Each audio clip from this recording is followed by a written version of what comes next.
It looks and sounds like recess, but this is actually class time in the largest charter school in Texas.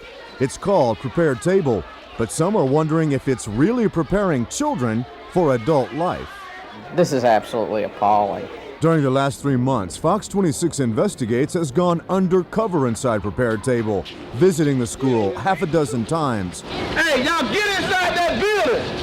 On one undercover visit, we see 4 boys taken from the school in handcuffs for fighting.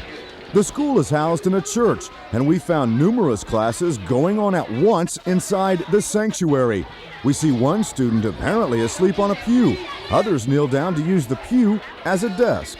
One of the things you teach an elementary child is handwriting, and not bent over in a pew or sitting on the floor. We showed what our hidden camera captured to Gail Fallon with the Houston Federation of Teachers. A child couldn't concentrate in one of those classrooms, let alone learn.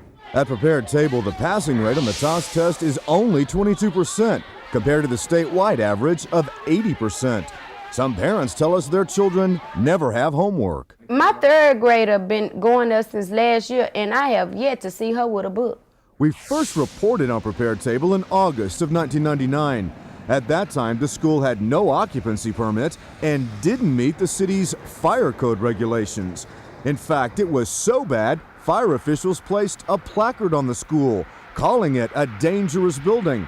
So what's happened since that time? According to fire officials, very little. Randy, the Prepared Table on Mesa has a major problem complying with current building and fire code regulations. By law, before any school opens, it must get an occupancy permit. After operating for more than a year, Prepared Table still has no permit. They have been issued numerous citations for failure to comply. And failing to meet fire code laws is keeping Prepared Table from opening 2 new campuses, one on Maxey Road, the other on the Southwest Freeway. Even though the doors are closed, Prepared Table keeps enrolling students. So hundreds of kids spend hours a day being bused to the Prepared Table charter school in Humble. That was done, according to some parents, without their knowledge. Several things happened at that school with our children, and they didn't let us know about it. Our hidden camera caught children sitting on the floor in a classroom at the Humble School. There's not a desk, chair, or book in sight.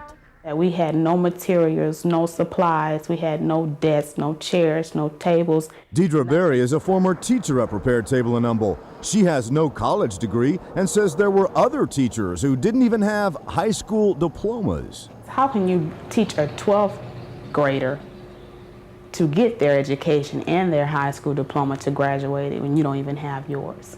State law does not require charter school teachers to have degrees. You don't even have to have a high school diploma. No, you don't. It's something we clearly need to change. Dr. Harold Wilcox heads the Prepared Table charter schools.